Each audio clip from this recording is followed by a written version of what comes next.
కరెక్ట్గా మేము ఏం చెప్పినావు నువ్వు అదే చెప్పినావు, కరెక్ట్గా మేము ఏం చెప్పినాము ముఖ్యమంత్రి గారు నేను ఇంకొక ఇట్లా చెప్పాలి సురేఖ గారు, ఇంత మటుగా చెప్పండి. అంత మటుగా చెప్తుందని తలకాయ చెప్తున్నాడు, నవ్వుతున్నాడు, ఎక్స్ప్రెషన్ను అమ్మయ్య అయిపోయింది ఇవ్వదాం పదా అని చెప్పేసి ఆమెకంటే ముందే లేచి మైక్ బంద్ చేస్తాడు. చూడరు మీరు ఎక్కడేం మాట్లాడుతుందా అని చెప్పేసి మైక్ బంద్ చేస్తాడు అంటే.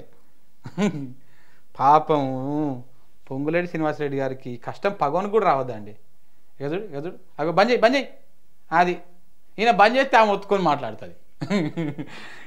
ఏదండి ఇది కథ, ఇట్లా అయిపోయారు క్యాబినెట్ అంటే కామెడీ అయిపోయింది చివరికి. ఇది నేననే మాట కాదు, మళ్ళీ ఇంకొక ముచ్చట చూపిస్తా మీకు. ఇగో ఇదేంది చూడు ఇక్కడ, ఇది కామెడీ ప్రభుత్వం, ఈ ప్రభుత్వం కామెడీ, మేము కమేడియన్లో.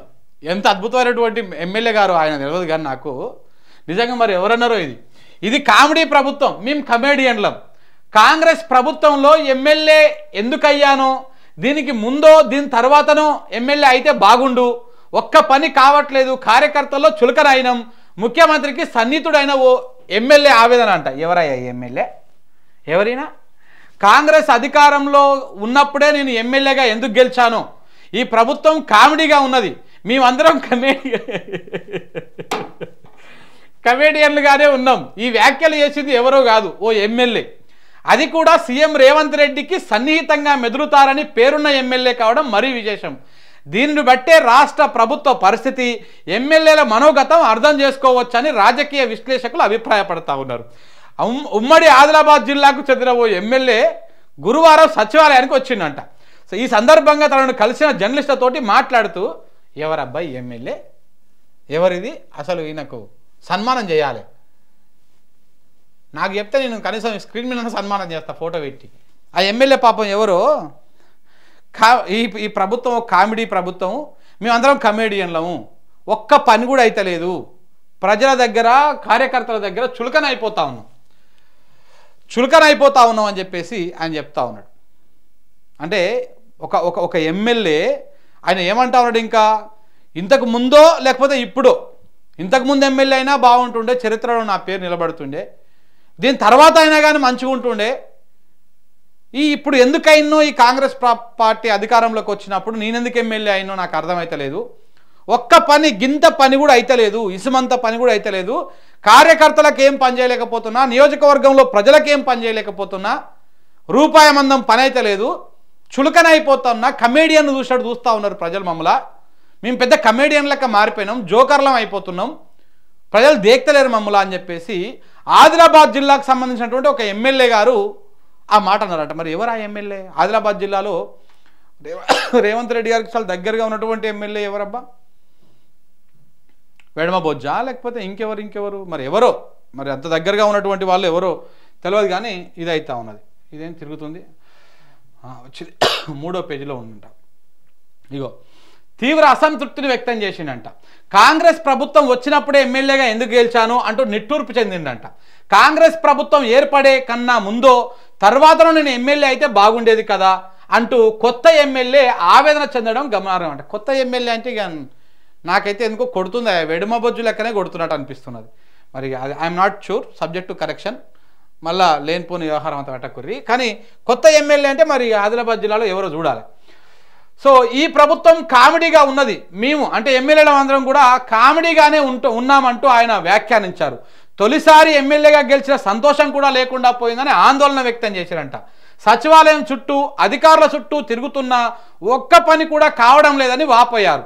కనీసం కార్యకర్తలకు కూడా న్యాయం చేయలేకపోతున్నామని, దీంతో వారి వద్ద తాము చులకన అవుతున్నామని ఆవేదన వ్యక్తం చేశారంట.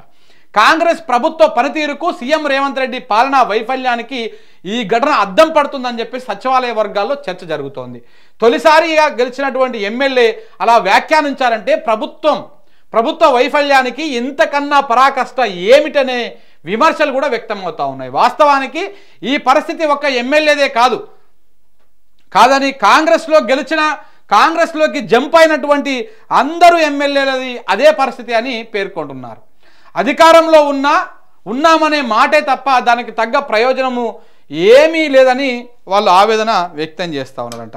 పాపం ఏం చేయాలి చెప్పండి, ఆయన్ని ఆ కొత్త గెలిచినటువంటి ఎమ్మెల్యేకి ఏం చేయాలనో అర్థం కాక పాపం ఆయనకి ఏ పని అవుతలేదంట. ఎందుకు అవుతుంది అన్నా, మీరు ఏం పని కావాలన్నా మీరు కొండలరెడ్డి గారికి వాటాను, తిరుపతి రెడ్డి గారికి వాటాను, ముఖ్యమంత్రి గారి వాటాను సంపూర్ణంగా పరిపూర్ణంగా ఇచ్చిపుచ్చుకుంటే బాగుంటుంది. ఈ ఎమ్మెల్యే గారి కామెంట్ మీద మీ అభిప్రాయం కూడా తెలియజేయండి చూసేటువంటి మిత్రులారా. ఇది కామెడీ ప్రభుత్వం, మేమందరం కమేడియన్లం అని చెప్పేసి ఆదిలాబాద్ జిల్లాకు సంబంధించినటువంటి ఒక ఎమ్మెల్యే గారు, కొత్తగా గెలిచినటువంటి ఎమ్మెల్యే గారు, ఆ ఎమ్మెల్యే గారు ఎవరన్నా మీకు తెలిసి ఏమైనా ఐడియా దొరికితే కూడా కామెంట్ చేయండి, నేను చదువుతా, చదివి చెప్పేటువంటి ప్రయత్నం చేస్తురా కామెంట్లు చేయరి. ఎవరా ఎమ్మెల్యే? అయ్యో పనులు కావాలంటే రేవంత్ రెడ్డి అన్నదమ్ముల్లో లేదంటే రోహిన్ రెడ్డిను కలవాల్సిందే అని చెప్పేసి వెంకటేష్ గారు పెట్టిరు. మరి అది ఆయన పాపాన్ని తెలుస్తలేదు. ఆయన కరెక్ట్ చెప్పాడు. ఆ ఎమ్మెల్యే ఎవరు? శివ అడుగు, ఎవరు ఆ ఎమ్మెల్యే? ఎవరు ఇంతకీ ఎవరు? ఇంకో సూర్యవంశీ గుడ్ మార్నింగ్ అని పెట్టింది. Good morning, okay brother. ఆ ఎమ్మెల్యే ఎవరో చెప్పండి.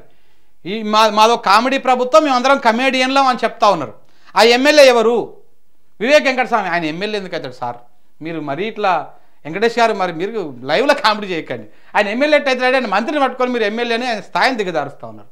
తప్పది. వివేక్ వెంకటస్వామి ఎమ్మెల్యే కాదు, ఆయన మంత్రి. ఇంకెవరు? మీరు వాళ్ళ ప్రభుత్వం కామెడీ అంటే మీరు కూడా కామెడీ చేస్తారు లైవ్లో. వివేక్ వెంకటస్వామి అంట కొండా సురేఖ అంశం గురించి మాట్లాడారు. కొండా సురేఖ గారి మాటలు ఎట్లున్నాయంటే, దోసుకోవడంలో మేము సర్దుకుపోతున్నాం. వెడమ బొజ్జు అని చెప్పేసి రమేష్ నాయక్ పెట్టిండు. బజ్జునా? వెడమ బొజ్జు కాదు, ఇది వేదలం బజ్జు అన్న కొత్త పేరు పెట్టిండు వెడమ బొజ్జుకి. అన్న ఇట్లా వెట్టకుర్రి లేనిపోయిన పరిసరం అవుతుంది కథ. రైట్, ఇంకేమైనా ఉంటే పెట్టుర్రి, తర్వాత చదువుతా. అందరూ అంట వినోద్ కావచ్చు అంట, మేబీ ఇది నమ్మశక్యంగా ఉంది. శంకర్ చెప్పిండు, బ్రదర్ శంకర్ చెప్పింది వినోద్ కావచ్చు, ఎందుకంటే ఆయన బెల్లంపల్లి ఎమ్మెల్యే. మరి ఇప్పుడు అంటే వివేక్ కూడా అక్కడ ప్రభుత్వంలో పెద్ద గుర్తింపు ఏం లేదు. ఆయన కూడా ఏదో ఒక షాక్ ఇవ్వాలి కాబట్టి ఆయనకి ఇచ్చిర్రు. ఎందుకంటే ఆయనకు టీవీ ఉంది, ఓ పేపర్ ఉంది. ఆయనకు ఏ షాక్ ఇవ్వకపోతే ఆ టీవీ ఆ పేపర్ ఊకునేది కాదు. అది రోజు కూర్చుతూ ఉంటుంది రేవంత్ రెడ్డికి పెట్టి. సో కాబట్టి అందుకే ఇచ్చేసిర్రు.